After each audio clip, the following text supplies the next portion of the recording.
Bonjour tout le monde, aujourd'hui je vais vous faire un discours intitulé « L'homme aux trois visages ». Je commence. Bien qu'elle se soit améliorée au fil du temps, on peut dire que la médecine est vieille comme le monde. Il vous suffit d'étudier les anciens textes écrits en latin, les tablettes babyloniennes ou encore les papyrus égyptiens qui décrivent en détail des opérations anatomiques, les examens médicaux, les diagnostics et les traitements de nombreuses blessures, pour vous rendre compte que les médecins ont toujours existé. Il est vrai qu'à l'époque, ces médecins étaient plutôt parfois des magiciens, puisque les traitements étaient souvent associés à des formules magiques. Je suis sûre que vous avez tous entendu parler d'Imhotep, ou du moins vu le film La momie, qui présente plus ou moins le personnage. Grand médecin du pharaon égyptien à son époque. Depuis cette ère, la médecine a beaucoup progressé et de nombreuses pathologies qui étaient généralement cause de décès à l'époque sont désormais guérissables. Si l'on prend l'exemple du sida, l'espérance de vie d'une personne séropositive a augmenté de 10 ans grâce aux nouvelles thérapies. Au-delà du sida, le cancer, qui tue chaque année 150 000 personnes en France, a encore pris un peu de plomb dans l'aile. Et la dernière épidémie d'Ebola a permis de booster la recherche pour parvenir à un vaccin très prometteur. En plus d'offrir des remèdes aux maladies les plus courantes, l'évolution de la médecine nous permet aussi de greffer des organes de plus en plus complexes.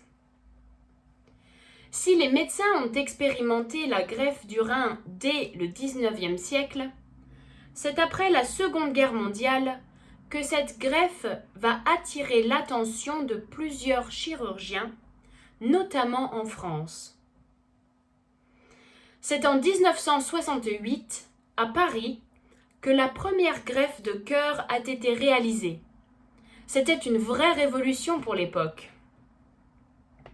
Une greffe de cœur, d'accord, mais si je vous disais qu'on peut greffer un visage tout entier, vous me croiriez ? Personnellement, je ne savais même pas que c'était possible. Et j'ai appris cela très récemment en lisant un article sur Jérôme Hamon, l'homme aux trois visages.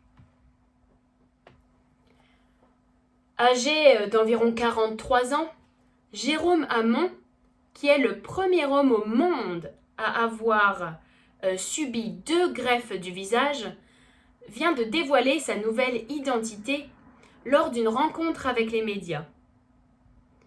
Il leur a présenté un visage encore lisse et immobile, qui n'a pas épousé tout à fait les traits de son visage, de son crâne plutôt.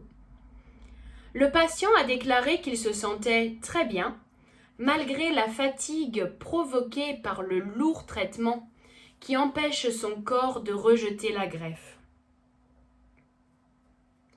Si Jérôme Hamon a été greffé une première fois déjà, c'est parce que depuis l'enfance, il souffre d'une maladie génétique qui a déformé son visage. Cette maladie, c'est la neurofibromatose de type 1. La neurofibromatose. Pas facile comme nom. En 2010, Jérôme se tourne alors vers un chirurgien plastique de renom, afin que celui-ci réalise une greffe totale de la face. Une première mondiale qui est alors réalisée dans un hôpital à Paris. Une première greffe donc, son deuxième visage. Le succès est au rendez-vous, mais il est éphémère. Car la même année, à l'occasion d'un rhume plutôt banal, Jérôme Hamon est soigné par un antibiotique qui se trouve être incompatible avec ses autres traitements. En 2016, il commence à montrer des signes de rejet et son visage se dégrade. En 2017, Jérôme est hospitalisé et son premier visage greffé doit lui être retiré. Jérôme Hamon est alors une nouvelle fois inscrit parmi les patients en attente d'une greffe. Jérôme a donc eu besoin d'une nouvelle opération. Au total, il est resté plusieurs mois sans visage, le temps qu'on lui trouve un donneur compatible. En attendant de recevoir ce visage, Jérôme ne pouvait plus voir, plus parler et plus entendre. Cette opération est très technique, délicate et impressionnante, puisqu'il s'agit d'apposer cette nouvelle face sur le visage du patient, tout en le reliant au reste de la tête. Personnellement, je trouve ces opérations fascinantes. Je me rappellerai d'ailleurs toujours du livre intitulé « Je suis Malala », qui décrit l'opération qu'avait dû subir la jeune Pakistanaise après avoir été touchée d'une balle dans la tête. La jeune fille de 15 ans à l'époque avait dû subir 2 opérations de reconstruction crânienne, tout d'abord pour y insérer une plaque sur mesure, puis un petit appareil électronique afin qu'elle puisse entendre à nouveau. Impressionnant, vous ne trouvez pas ? Je vous remercie pour votre écoute.